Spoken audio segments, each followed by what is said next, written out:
noches ya a todos. Bueno, buenas noches. Darle primero los agradecimientos a todos los organizadores de este evento. Llevamos seis años organizándolo a pesar de todo lo que nos ha tocado vivir en el 2019, 2020, 2021, pero quiero darle esos agradecimientos a todos los organizadores y a los invitados especiales que atendieron este llamado para compartir esos trabajos que venimos haciendo sobre acciones de responsabilidad social. Bueno, yo quiero mostrarles hoy parte de un proceso investigativo que estamos haciendo, cambiando un poquito el paradigma que traíamos, sobre todo el grupo de investigación que estoy liderando ahorita. Es un grupo que venimos trabajando toda el área tributaria y nos ha tocado aprender mucho de esas acciones de responsabilidad social, y en ese sentido hemos podido crecer un poquito con la línea de desarrollo empresarial. Ese trabajo lo venimos realizando desde el grupo de investigación con la doctora Ana Gladys Torres Castaño, y en este proceso pues nos está acompañando el doctor Rubén Antonio Vélez Ramírez, que también le interesa mucho esos temas y es director del programa de contaduría de nuestra institución. Bueno, este también hace parte del trabajo a nivel de doctorado, porque estuvimos defendiendo la posición de que la planeación tributaria es muy importante en las decisiones financieras de gerencia en las diferentes organizaciones. Nosotros hicimos varios estudios de cómo son las acciones de responsabilidad social en las grandes empresas de algunas regiones de Colombia. Centramos algunas de ese estudio en lo que fueron las pymes del departamento del Quindío, caracterizamos esas pymes, pero en ese análisis que hicimos de acciones de responsabilidad social en ese momento, veíamos que se trabajaba más en el sentido de respetar las obligaciones laborales que se tenía con su recurso humano. No veíamos otro tipo de acciones que hicieran estas empresas o estas organizaciones. Sin embargo, empezamos a profundizar en esos temas de responsabilidad social con una mirada en el aspecto fiscal, pero también en la responsabilidad social en las diferentes acciones que debe hacer el Estado, bien sea a nivel nacional o bien sea en la parte territorial. Entonces, como parte de esa planeación tributaria, nosotros empezamos a caracterizar esa planeación tributaria de mirar cómo se vuelve una alternativa para ayudar a las instituciones a manejar y a planear todas sus inversiones, y hicimos una primera evaluación con todos aquellos profesionales que tienen algo de participación en esa planeación en las organizaciones, y logramos identificar las definiciones muy claras de lo que ellos piensan de lo que es planeación tributaria. Entonces, en esa planeación empresarial había un tema que era el de rentabilidad financiero, pero como la planeación fiscal era un componente bien importante en esa rentabilidad financiera. ¿Y qué acciones entonces podrían hacer las empresas pensando en su compromiso y responsabilidad que tiene con la sociedad, con el medio ambiente, con todos los actores que lo rodean? Entonces, al permitir, en primera instancia, como se hablaba de una planeación tributaria, pues era el permitir optimizar los impuestos, en que estos sujetos pasivos pues pensaran en que esas directrices o esos beneficios que le puede otorgar el Estado en cualquier momento a las organizaciones tenía un fin bien especial. Entonces, en el primer paradigma con el que nosotros empezamos a trabajar unos años atrás, a nosotros no nos parecía que esos compromisos y esas obligaciones que adquieren las empresas con sus empleados, con sus proveedores, con toda la sociedad, con el medio ambiente. Si lo hacía por beneficio fiscal, para nosotros no era una acción de responsabilidad social.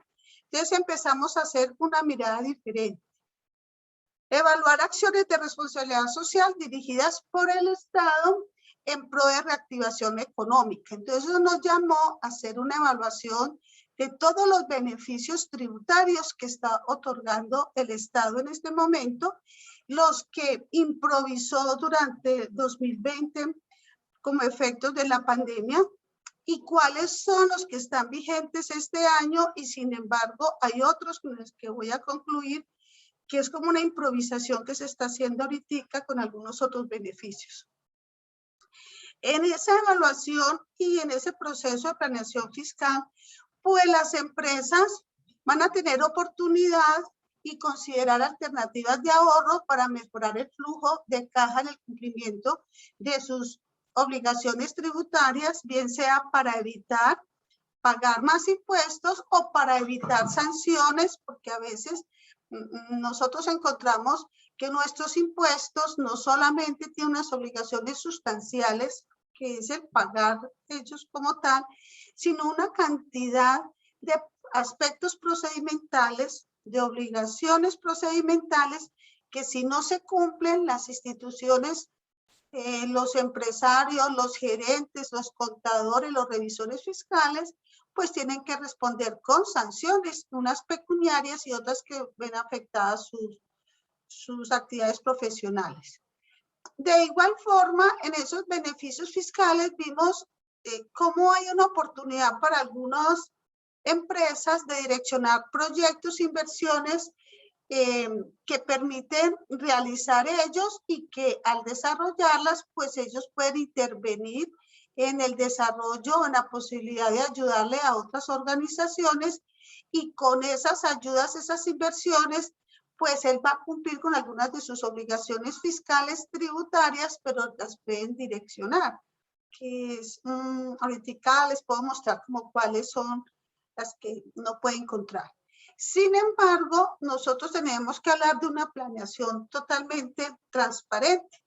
En ese proceso de transparencia, en lo que me ha tocado defender en el proyecto del doctorado, de cómo la planeación tributaria sí es un elemento fundamental dentro de una decisión financiera en las organizaciones, pues se hizo un trabajo de encuestas a los diferentes contadores y a aquellas personas que intervienen en la planeación tributaria y en la decisión financiera de las organizaciones, las cuales se les hizo estas preguntas.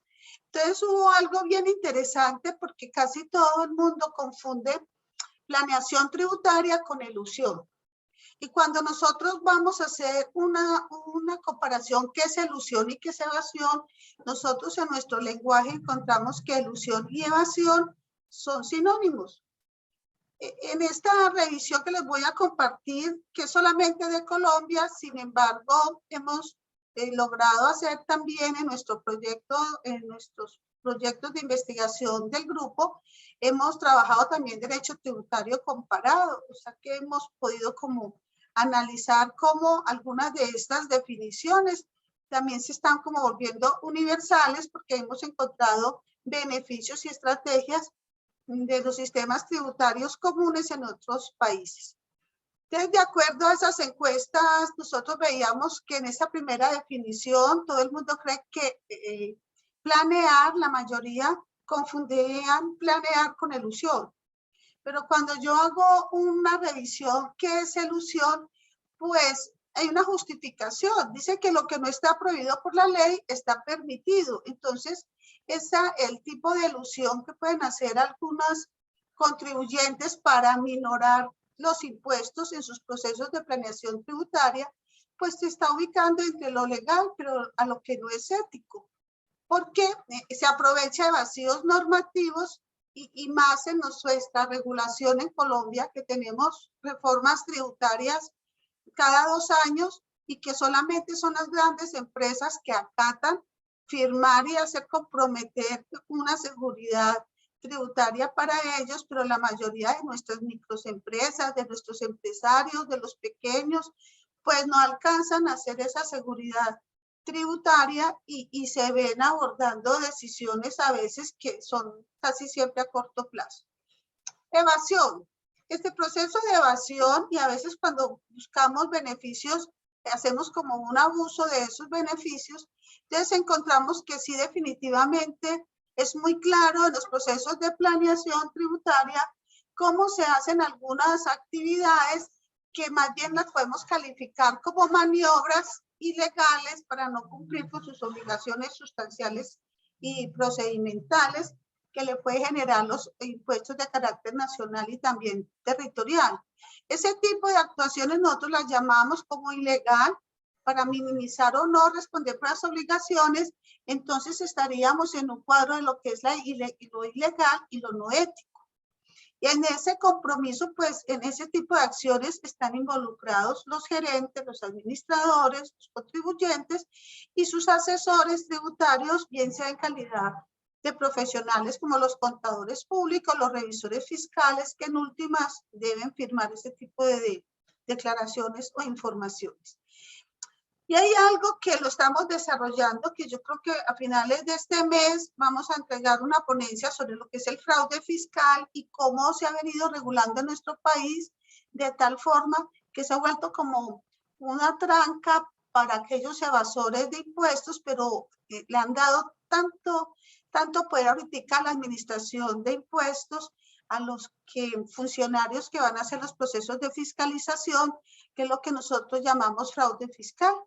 Y esos sí son actos de corrupción porque se hacen con todo el dolo y una manifestación poco ética.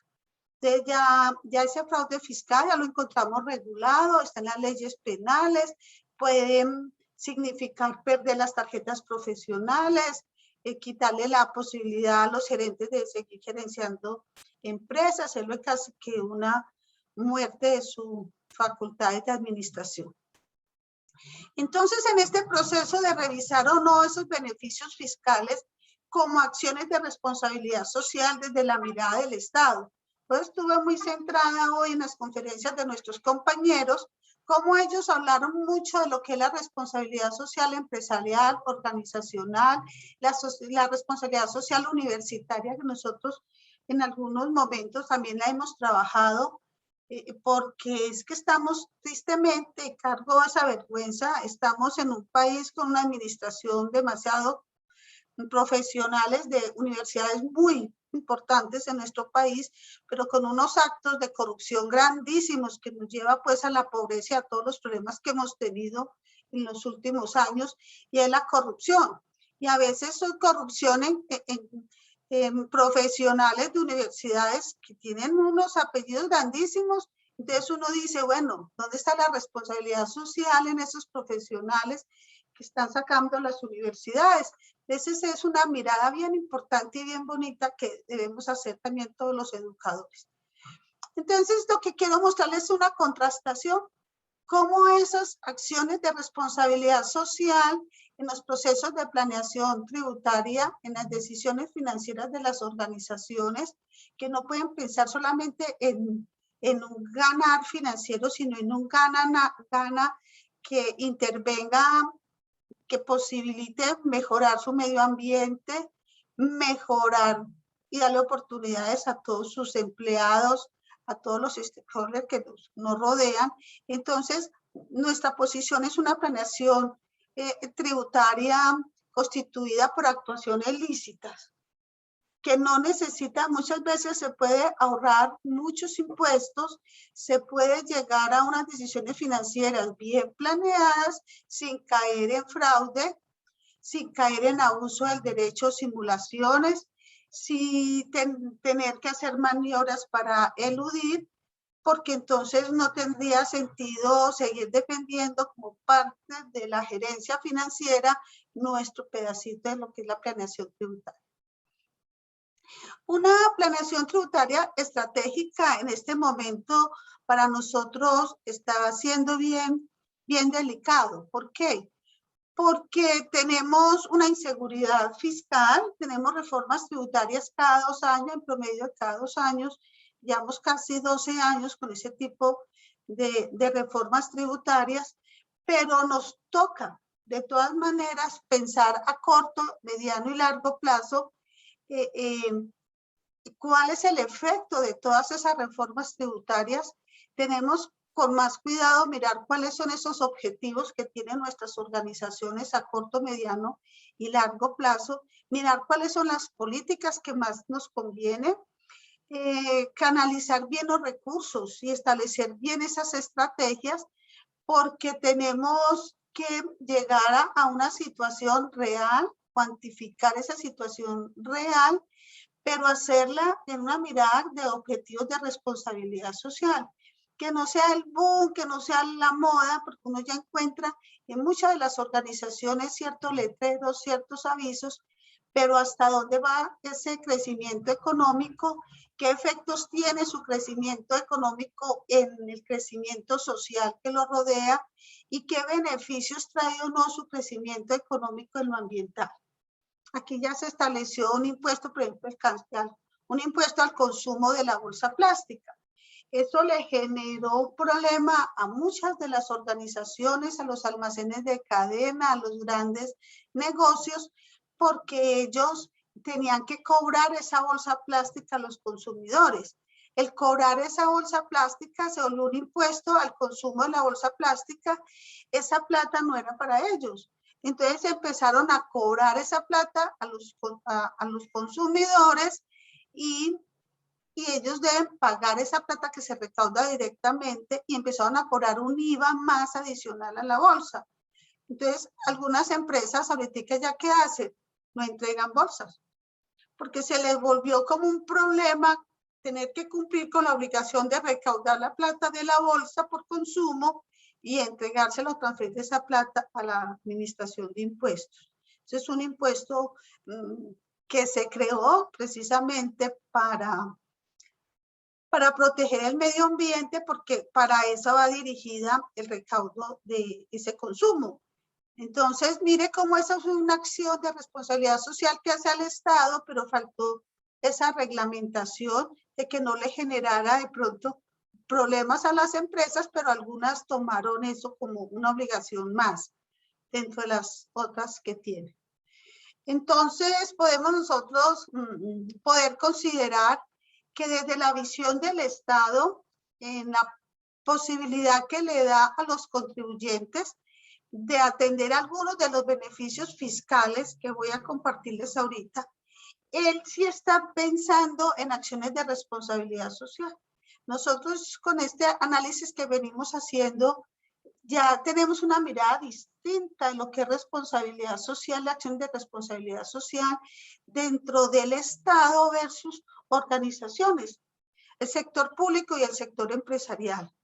Porque hay algunas que sí las estamos criticando, pero que de pronto el Estado lo está haciendo pensando en el bienestar de ciertos sectores económicos, de impulsar ciertos sectores económicos, pero a veces uno ve cómo ciertos sectores económicos abusan de ese poder o de la intervención que pueden tener ellos o no en esas decisiones para optimizar sus recursos, que no le entre más dinero al Estado, pero que él pueda desarrollar o no su planeación. Eso nos ha permitido entonces profundizar en esos beneficios y hacer una caracterización de ellos, pero ese tipo de ejercicios que nosotros estamos haciendo académicos, ese es el tipo de ejercicio que debe hacer un gerente o todo su recurso humano en el momento de tomar ciertas decisiones. ¿Por qué? Porque en el ámbito de esa planeación tributaria, pues esa evaluación que hacen los gerentes, los administradores, sus analistas financieros y fiscales, pues no solamente es encontrar estrategias y herramientas que les permita a ellos anticiparse a sus obligaciones impositivas y a lograr algunos beneficios, obviamente, para bajar sus obligaciones sustanciales, sino que entramos en una contradicción. ¿Por qué? porque no hay estabilidad. El Estado, cuando está sacando estas normas tributarias, no lo está haciendo con unos estudios concienzudos. En este año de pandemia hubo un análisis grandísimos, algunos académicos tuvimos la oportunidad de conocerlos, de tener esa documentación en cabeza del ministro de Hacienda, no sé si ustedes se dieron cuenta, salió por culpa de una reforma tributaria improvisada.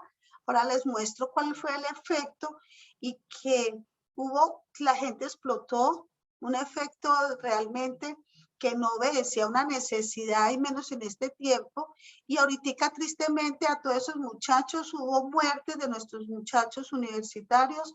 Ahorita muchos de esos muchachos que hablaron de primera fila los están apresando, le están haciendo unos cargos altísimos. Mejor dicho, tenemos personas que se están robando 70.000 millones de pesos y les dan 8 días de cárcel, los sueltan, y a esos muchachos que estuvieron enfrente de tumbar la reforma tributaria el año pasado, ahorita le están haciendo cargos que les van a dar más de 30 años de cárcel. Entonces, nosotros hacemos como esos contrastes de nuestra situación y mire que fue una reforma tributaria que generó toda esta violencia en nuestro país, porque esa fue la que hizo como la explosión en términos pasados.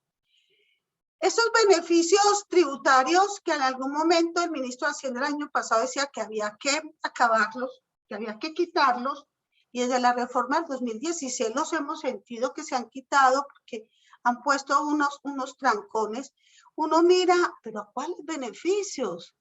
Si fueron para personas naturales, nosotros los asalariados pagamos impuestos sobre una base del 50% de nuestros ingresos, del 60% o del 75%, porque las exenciones que nosotros tenemos son mínimas.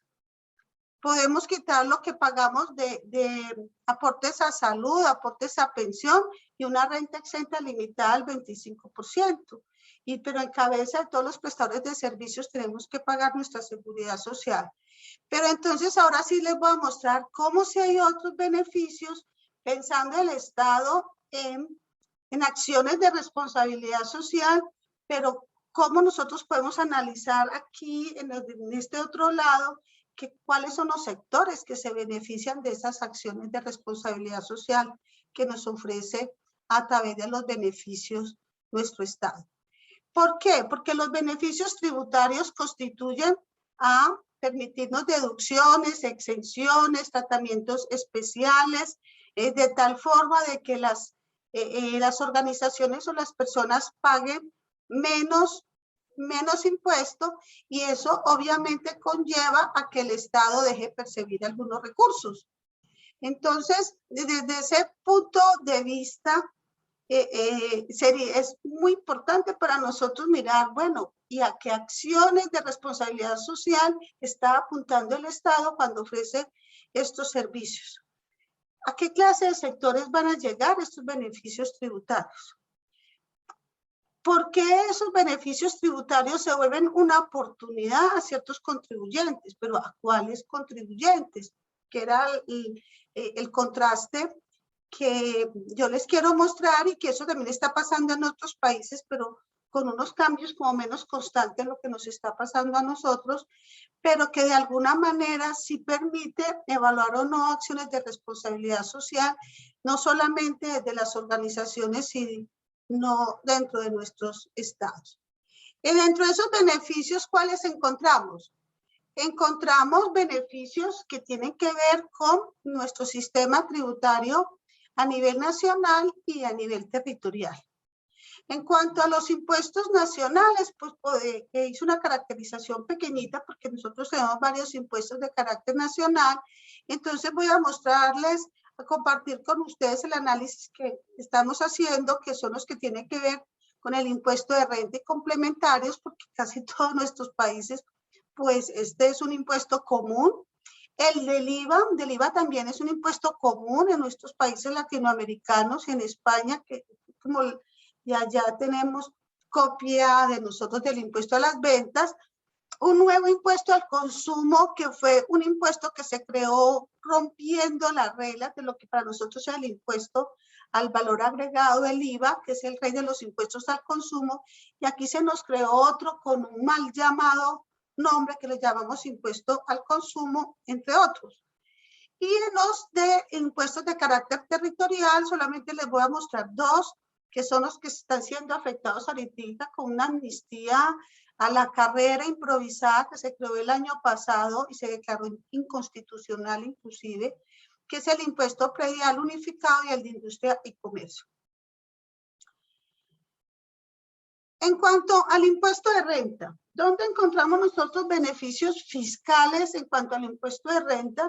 Y en un trabajo que hicimos de derecho tributario comparado encontramos algunos conceptos similares y beneficios un poquito similares con otros países.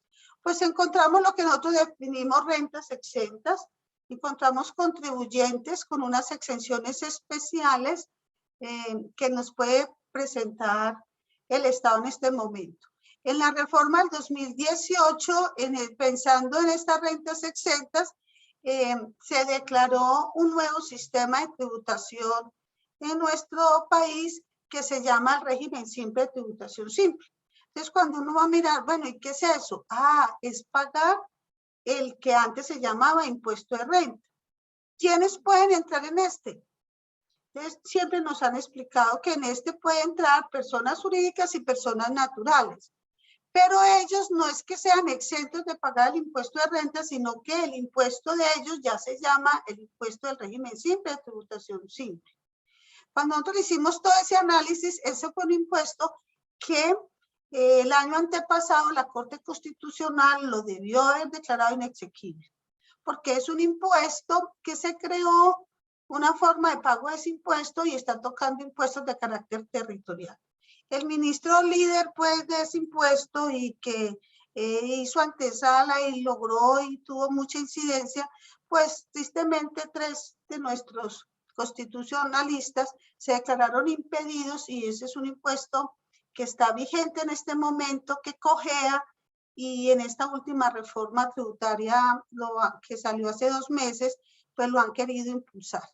Entonces ya no tenemos quien nos defienda, ya cada contribuyente va a mirar si se junta, va a pagar ese impuesto a través de ese régimen simple o va a hacer esta depuración que nosotros venimos analizando y que tenemos esos beneficios pensando en las acciones de responsabilidad social que nos muestra el gobierno.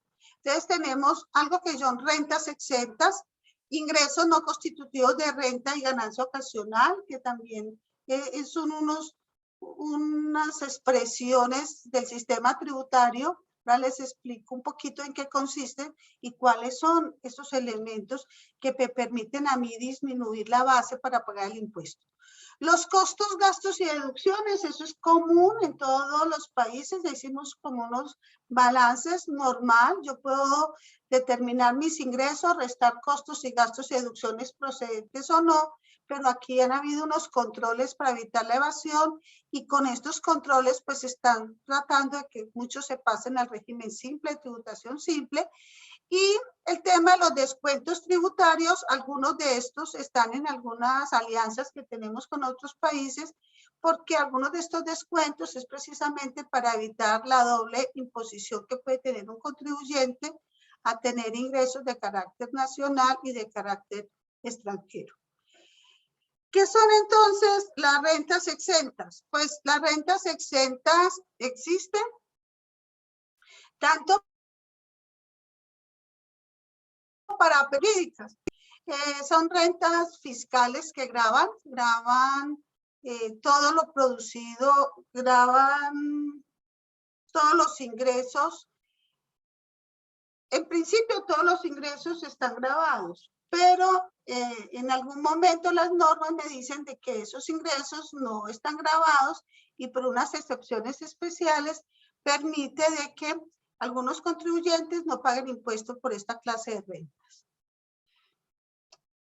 Este tipo de exenciones permite entonces nosotros mostrarlas como un incentivo bien importante que debemos conocer, porque si se hace abuso de ese comportamiento de exenciones en algún momento pueden ser regresivos. y así se ha visto. Por eso es que han tratado de aminorar algunas de ellas, porque definitivamente pueden hacer más vacíos y llega menos donde debe llegar ese tipo de exenciones. ¿Qué clase de rentas encontramos entonces nosotros? Encontramos unos incentivos para las empresas de economía naranja. Eso llegó muy bien el año antepasado, todas esas empresas, todos aquellos empresarios que tienen que ver con economía naranja, eso les pareció muy bien, pero ellos se tienen que organizar, porque si bien es cierto, van a tener algunos impulsos, van a tener recursos, tienen que cumplir con todas las obligaciones formales para poder tener derechos a esas exenciones.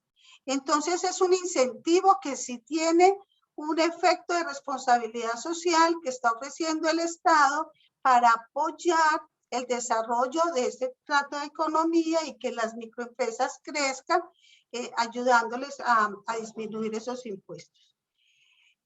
Acciones, rentas exentas o exenciones vigentes, aquellas que se están haciendo para impulsar el sector agropecuario. Hay ciertos auxilios, hay préstamos, hay alivios financieros. Entonces, esa es una acción que uno ve que sí le permite llegar a ciertos sectores económicos y que en este momento aún pues se requiere mucho más esos impulsos. Entonces, ese tipo de alivios son bien tomados en nuestro país y uno evalúa de que de verdad lo están haciendo de una forma positiva en pro de una acción de responsabilidad social que tiene el Estado con ese sector. En cuanto a la venta de energía eléctrica, estas son unas empresas que son muy mimadas en nuestro país y en este momento tenemos una controversia grandísima porque en la administración de este tipo de empresas se ha visto mucho manejo de corrupción. Casi que le está tocando la alcaldía a nuestro alcalde de Medellín, Antioquia, y hay unos procesos, hay unos auxilios que reciben ciertos sectores, ciertos estratos de nuestras personas en el país, reciben en sus facturas de la luz unos subsidios que le paga el Estado a las empresas que ofrecen los servicios de energía eléctrica para que los estratos 1, los estratos 2, más desfavorecidos, cierto sector rural, pues sienta como un alivio en el pago del servicio de luz. Entonces, ese tipo de estratificación y eso también es un alivio y uno siente pues como para quién va dirigido, siempre y cuando pues la empresa lo haga de una forma honesta. Rentas exentas, exenciones especiales para aprovechamiento de nuevas plantaciones forestales, eso también hay que mirar entonces para qué sectores, es un sector que también está bien dirigido y uno encuentra de que hay muchas personas que se pueden favorecer. Sin embargo, hace 3, 4, 5 años fue el escándalo más grande. Por eso ustedes no sé si saben del que nosotros llamamos aquí nuestro Uribito, que estuvo preso en Estados Unidos, todo, que era el ministro de esa área. Pues esos recursos que se dieron para aprovechamiento de nuevas plantaciones forestales no llegaron donde tenían que llegar. Entonces es ahí donde este tipo de beneficios, si no hay un control, si los que lo dirigen y lo reglamentan no lo hacen con honestidad, pues estas pláticas se pierden en esos tipos de proyectos de aprovechamientos por actos de corrupción. La plática no llega a estos sectores donde deben llegar. Rentas asociadas a vivienda de interés social e interés prioritario. Aquí hay un programa grandísimo en la construcción de vivienda de interés social. El Estado le está haciendo un aporte a aquellas personas que se interesen por la compra de vivienda de interés social. Hay un sector de la construcción que se encarga pues de hacerlos, visitan, ofrecen las viviendas, pero el problema que nosotros estamos viendo es que esos dineros se los dan a quienes crean sus cuentas AFC, hacen su ahorro, les asignan los recursos, pero el Estado no les entrega la plata a ellos. El Estado le entrega la plata a las entidades financieras que patrocinan ese tipo de construcción y esa plata le llega a los constructores. Entonces encontramos de que viviendas de interés social que a los 3, 4 años están desaparecidas, dañadas, no cumplieron con todos los requisitos, son los escándalos de toda esa construcción que se hace improvisada. Los escándalos son constantes. Entonces dice, bueno, ¿y dónde quedó la plata? Entonces las personas dicen, es que nunca nos la entregaron. Se la entregaron a la entidad financiera que nos vendió eso, a las constructoras. Pero hay algo bien interesante que nosotros encontramos y hicimos una crítica académica nosotros de grupo. Las personas les asignan la vivienda, el Estado le está dando más o menos 22 millones de pesos colombianos de apoyo para la compra de esa vivienda.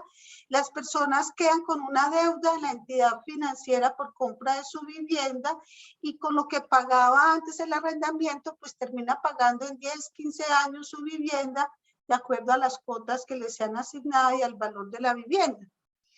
Pero ¿qué vimos? Esos rendimientos financieros provenientes de créditos por la adquisición de vivienda que reciben las entidades financieras, bien sea porque esas viviendas que reciben esas personas quedan hipotecadas al banco.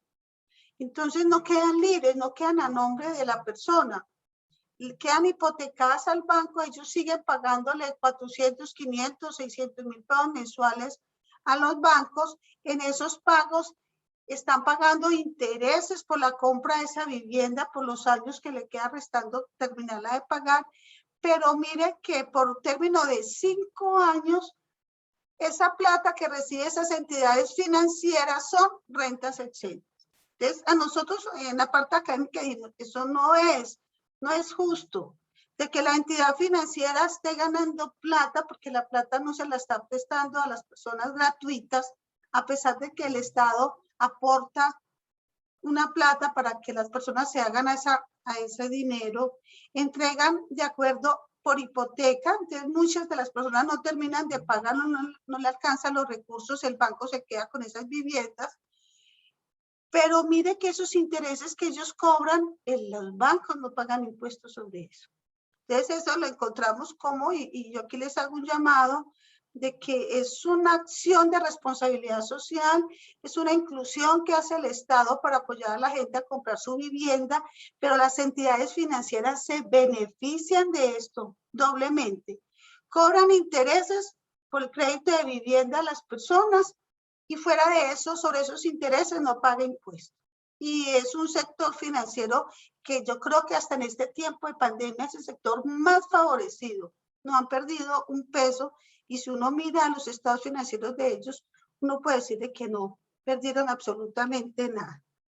En cuanto a rentas exentas para personas naturales, como una acción de responsabilidad social que se tiene con los asalariados, con los prestadores de servicios, si bien solamente quedan un poquito en el artículo 206 del Estatuto Tributario, con el que también podemos nosotros caracterizar la forma de hacer la retención en la fuente, que esa es una forma de nosotros pagar el impuesto en forma anticipada y que nuestros procesos de derecho tributario comparado no lo hemos podido equiparar, no pudimos hacer trabajo con Chile porque en Chile vimos que las personas eran como más organizadas para pagar ese anticipo de impuesto.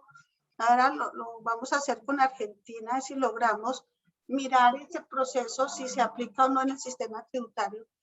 Nosotros vemos de que, si bien es cierto, en ese artículo 206 hay una caracterización de 10 clases de rentas exentas que podemos manejar nosotros cuando depuramos el impuesto de los asalariados, tiene sus propios límites, pero a partir del 2016 sacan otro límite general que las personas, pues, en este momento están contribuyendo más de lo que pagaban antes. En la depuración de su impuesto de renta, porque con estos límites, el ministro que salió el año pasado decía, no, es que el 206 no se tocó, son las mismas rentas exentas.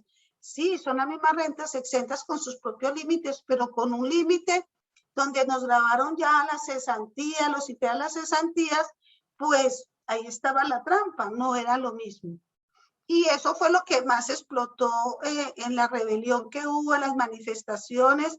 Y lo triste es que por tumbar una reforma tributaria, hay muchos de nuestros muchachos desaparecidos, muchos murieron, muchos de nuestros estudiantes de universidades públicas perdieron la vida también por gritar, por hacer cosas, que eso fue lo que generó de pronto más violencia.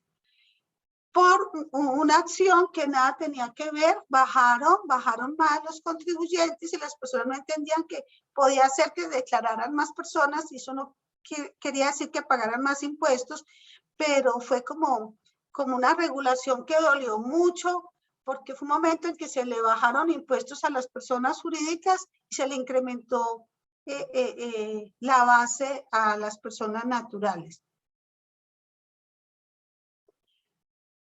Bueno, esta posición que justificaba el ministro sobre la racionalización de las exenciones se puede considerar unos pasos a un sistema tributario más progresivo, eficaz, ya que las deducciones siempre tienden a inclinarse a sus propias distorsiones. Eso fue una de las justificaciones de la reforma tributaria, pero cuando nosotros le hicimos todo ese análisis, ahí apenas resaltamos algunas, vimos de que eso no era verdad.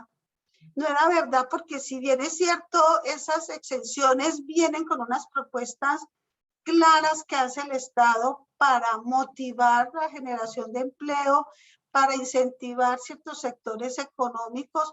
Hay unas exenciones buenas que vimos. La del cese, por ejemplo, que las personas si contratan más empleados, si contratan jóvenes, le dan exenciones para pagar el impuesto de renta. Esa es una exención que nos parece muy buena, que le da la oportunidad a las empresas a mantener sus empleados. Les dieron auxilio para las nóminas a las empresas en todo el 2020. No sé de dónde sacó tantos recursos nuestro presidente, porque fueron unas decisiones de pronto improvisadas, pero que sí sirvieron de alivio a las empresas. Sin embargo, las empresas sacaron mucho personal, hubo mucho deterioro, hay acciones de buscar renovar algunos sectores económicos, pero de todas maneras sí hemos visto de que se ha tratado de llegar a las personas con estas acciones de responsabilidad social, generando empleo, dándole auxilio a las empresas. Esos auxilios, ahora lo miramos, cómo esos auxilios los manejaron como ingresos no constitutivos de renta. Esos auxilios ¿qué son ingresos no constitutivos de renta para nosotros? Pues en principio, todos los ingresos que reciba una empresa o una persona natural, pues deben pagar renta. Ese es como el hecho generador del impuesto de renta. Sin embargo, la norma en forma expresa dice, sí, pero ese ingreso es un ingreso que no está grabado ni con el impuesto de renta ni con el de ganancia ocasional.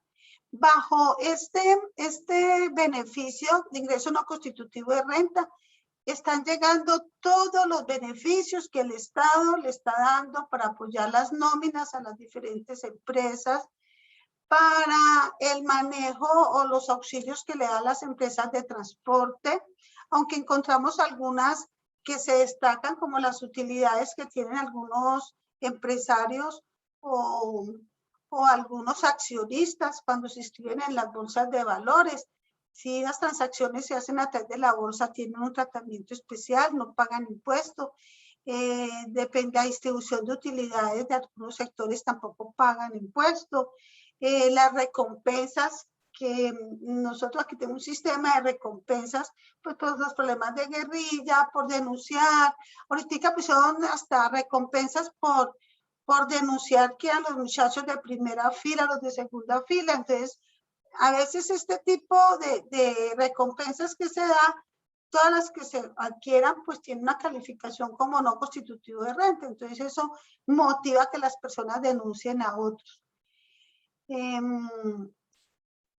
Las indemnizaciones, esas indemnizaciones por los daños que ocurrieron, si uno tiene seguros, por los daños que ocurrieron en los almacenes, daños en los cultivos, bueno, que afecten algún hecho que tenga que poder sustituirse con un seguro por daño emergente, pues también es un ingreso que no es constitutivo de renta.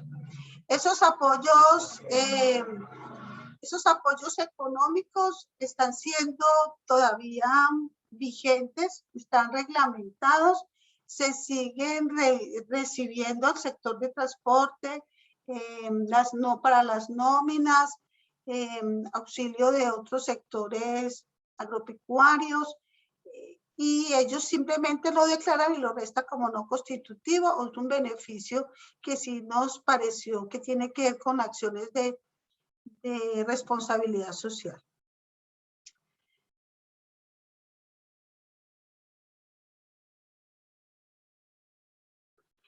En la depuración del impuesto para las personas naturales, nosotros tenemos que pagar siempre, bien sea por prestación de servicios o por salarios, tenemos que pagar nuestra seguridad social. Los asalariados, pues pagamos un porcentaje, pero ahorita hay un tipo de contratación donde los profesionales de nuestro país se vienen abogados a que no les hacen contratos laborales, sino por prestación de servicios. Esa gran diferencia que las empresas ya no les pagan su seguridad social. Usted para que lo contratan, usted mismo tiene que pagar su propia seguridad social. O sea que usted ya no aporta el 4%, sino que usted aporta el 12.5 más el 16% para la pensión, más los riesgos. Entonces, dice la norma que al menos sobre el 40% de sus ingresos pague ese 100%, pero usted ya no trabaja, no va a recibir, dice cesantía, no va a recibir prima, entonces esas prestaciones sociales ya no se ven. Entonces son contratos donde no le está permitiendo, que eso también explotó mucho con la reforma pasada, no le está permitiendo a usted una capacidad de ahorro, sino que usted tiene que tener varios contratos de servicios para poder organizar pues sus ingresos y su estabilidad. Entonces, esas son cosas que nosotros estábamos esperando que nuestro Ministerio de Trabajo, la ministra que llegó primero, hiciera esos cambios, pero mentira, no se tocó, eso todos los días está acrecentando y se creó una unidad adscrita al mismo Ministerio de Hacienda que tiene más controles y fiscalización que la misma DIAN, donde ya se persigue a todas las personas de acuerdo a sus ingresos para que pague 2, 3, 4, 5 veces por cada contrato su propia seguridad social. Entonces estos aportes que me digan a mí que es un ingreso no constitutivo de renta, pues de verdad eso no es un ingreso. Es plata que yo estoy sacando y es un costo, es un gasto. Entonces, cuando uno lo ve calificado como un beneficio tributario, ese no es un beneficio tributario, porque es que yo estoy sacando de mis ingresos para pagar mi salud, para pagar mi pensión. Entonces dice, no, réstelo como un ingreso no constitutivo de renta. Y o sea que este es un ingreso no constitutivo mal calificado porque no lo es, porque es un gasto que yo tengo. En cuanto a costos y gastos y deducciones, pues estas tienen unas características propias que las empresas o los contribuyentes pueden restar o no. Nosotros tenemos unas deducciones especiales, nosotros como los asalariados, los prestadores de servicios, pues no tenemos ni costos ni gastos. Se supone que todo lo que yo gaste en lo normal, en mi subsistencia, en el transporte, en el carro, en la gasolina, en la ropa, eso no son costos ni gastos. Se supone que yo no gasto de absolutamente nada, ni el mercado, ni la luz, nada. Yo solamente tengo derecho a unas deducciones especiales, que es el 10% si tengo hijos, tengo dependientes, niños menores de edad, tengo derecho, si estoy pagando intereses o corrección monetaria de créditos de vivienda, eso me da una posibilidad de restar más o menos con el artículo 206 de rentas exentas que le mostré, máximo un 40% de mi salario. O sea que mi base contributiva pues viene siendo máximo el 60%, pero si yo no tengo hijos, pues no tengo derecho a dependientes. Ahí eso sí creció un poquitico en esas deducciones que nosotros analizábamos. Antes yo podía tener máximo hasta 2 hijos para tener derecho a una posible deducción. Ahorita ya no importa y tengo más de 2, porque lo máximo que usted puede restar es el 10% de su salario. O si mi esposo no trabajó todo el año, mantengo a mi esposo, pues yo no sé cómo vamos a demostrar que mi esposo no trabaja, pues van a mirar si depende de mi seguridad social o no, porque también me están permitiendo ya el esposo o la esposa como un dependiente. Entonces son unas particularidades que uno ve en los costos y gastos y deducciones especiales, pues que estos tienen unas características propias en cada país. Y nosotros estos costos y gastos tienen una cantidad de requisitos que imposibilitan muchas veces que los costos y gastos reales que yo tenga en la empresa no los pueda restar. Pues las empresas ahorita están agobiadas a que tienen que tener soporte de facturación electrónica, todos sus costos y gastos tendrán que hacerse a través de entidades financieras, ya los costos y gastos que usted haga en efectivo no los puede deducir plenamente. Entonces, mire que es una cantidad de trabas que donde fuera más transparente nuestro sistema tributario, pues habían menos acciones de elusión o de evasión de nuestros administradores de las empresas o asesores tributarios en los procesos de planeación tributaria. Este rubro de costos y gastos con todas esas trampas que nos colocan es lo que está haciendo, y yo creo que en esas encuestas que nos contestaron nuestros contribuyentes o a la mayoría de contadores, ellos por eso se apegan mucho a la ilusión, a mirar qué cosas tienen que hacer porque ya se dieron cuenta, si la plata la hayan gastado de verdad y tantas triquiñuelas que no les van a permitir restar todos esos costos y gastos reales. Entonces, eso es ahí donde deberían mirar ellos de hacer las cosas más transparentes y menos enredadas para que las empresas pues resten realmente lo que tienen que restar. En cuanto a los descuentos tributarios, esa es una decisión financiera de planeación tributaria que hace el Estado, pensando también como una acción de responsabilidad social, que es la mirada que yo desde el principio les vengo diciendo que hemos querido cambiar de paradigma.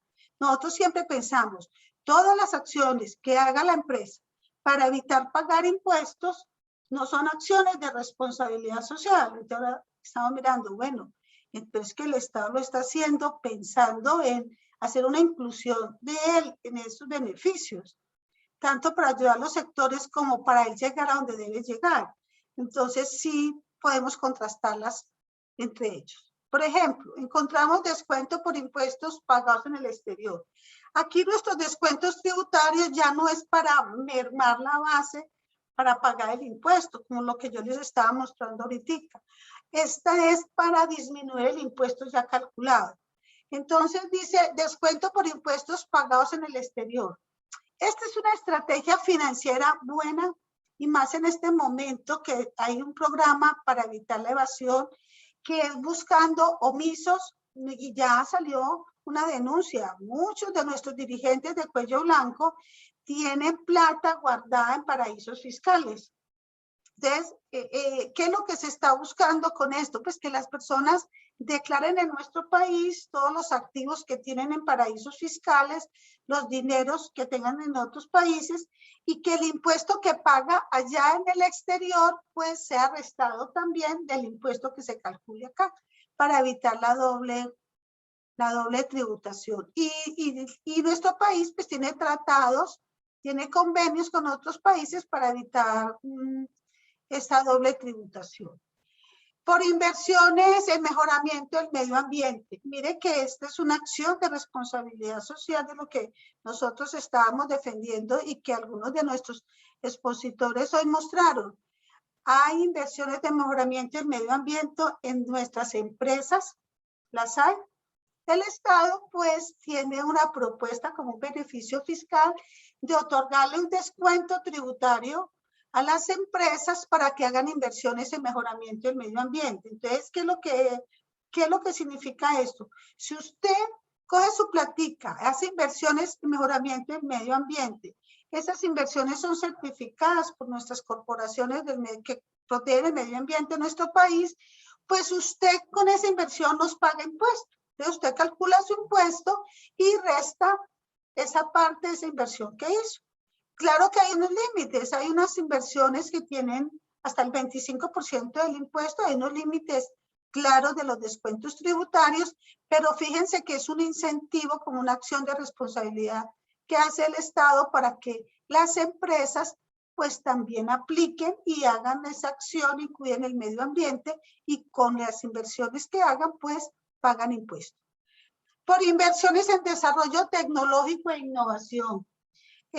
Muchas de nuestras instituciones están haciendo motivaciones, escriban las empresas, pidiéndoles un tipo de, convenciéndoles de que inviertan con ellos en desarrollo en desarrollo tecnológico e innovación, y eso sería una estrategia también donde ellos, en vez de pagarle el impuesto al Estado, pues resta esa plática del impuesto y invierte donde quiera invertir y ayuda pues las instituciones o esos sectores.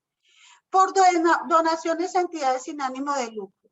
Eso fue un cambio grande que se trajo en el 2016. Antes nuestras donaciones eran tenidas en cuenta como una deducción especial, o sea que eso no incentivaba a las empresas a hacer donaciones. Ahorita esas donaciones son un descuento tributario, entonces usted regala y eso que usted le regala a ciertas personas, pues esa plática usted la llevó donde usted quería que llegara y la resta del impuesto. Entonces, ese es un buen beneficio y el año pasado eso fue muy bueno porque a las personas jurídicas hicieron donaciones y cuando donaron bienes que eran gravados con IVA, el año pasado salió un reglamento donde dijeron que si se donaban bienes, todos esos bienes donados pasaban a ser exentos de IVA. Entonces, ahí tenía doble beneficio las empresas. Donaban, no generaban IVA, pero el IVA de esos bienes que habían causado se los podían descontar. O sea que ese era un doble beneficio que percibían las empresas y la plática que ellos regalaban el año pasado, los bienes que ellos llevan el año pasado y sacaron una lista de bienes, pues llegaban con eso, simplemente estaban pagando su impuesto anticipado y les servía al Estado en ese momento llegar en esa época de crisis en la que estuvimos tan hondo el año pasado y que ahorita pues ha minorado un poquito, pero todavía estamos en peligro. Descuento tributario por becas por impuestos, el IVA pagado en activos fijos es un programa también bueno que hay para motivar importar bienes productores de renta, porque son para ciertos activos fijos, no son para todos. Este ya está también. Posibilidad de generar empleo, hay unos descuentos tributarios especiales por generación de empleo, por otorgar donaciones a contribuyentes del régimen especial. Aquí tenemos una caracterización de nuestras empresas.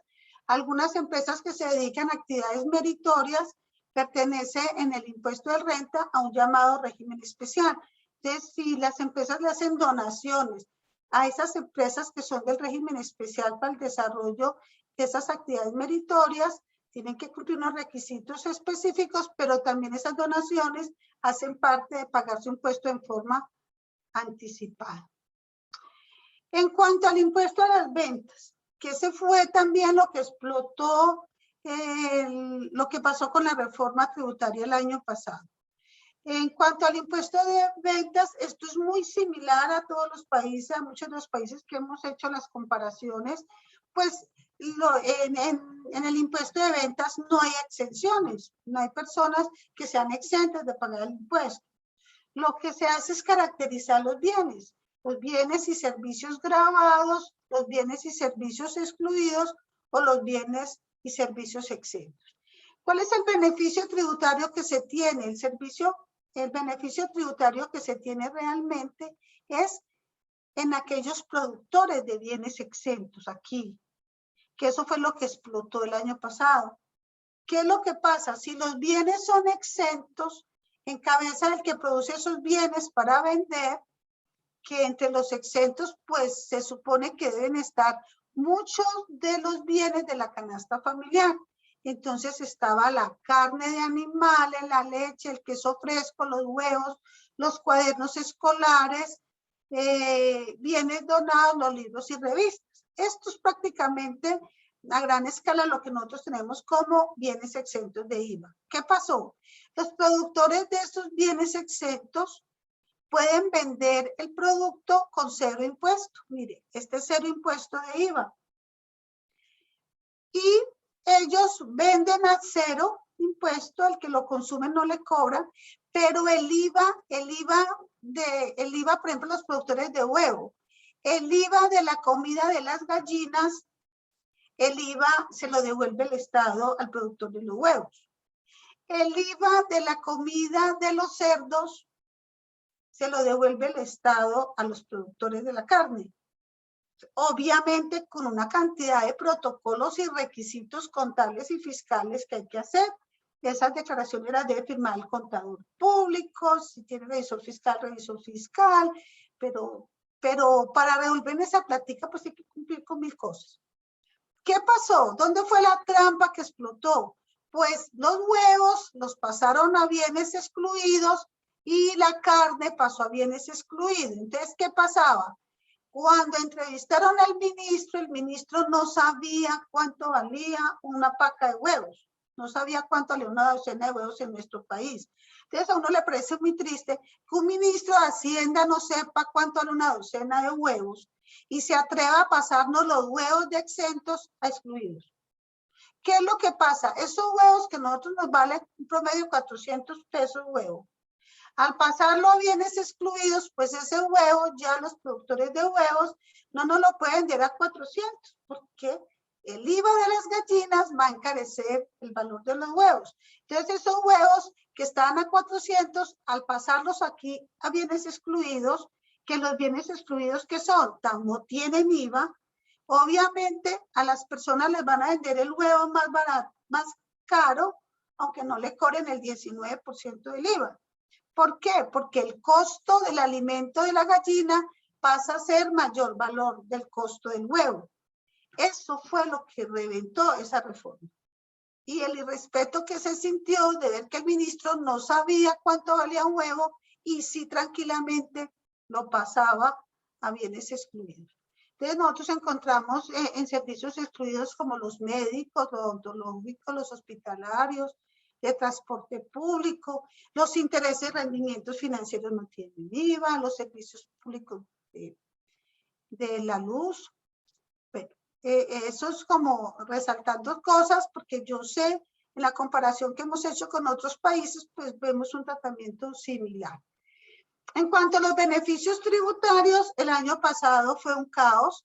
Varios de los beneficios por decreto que sacó por norma el presidente fueron declarados inconstitucionales por nuestra Corte Constitucional y obviamente se dieron beneficios para que la gente que debía impuesto predial, impuesto de industria y comercio en las municipalidades, ustedes también, algunos países son similares en cuanto a los territorios, pues le rebajaran esos impuestos.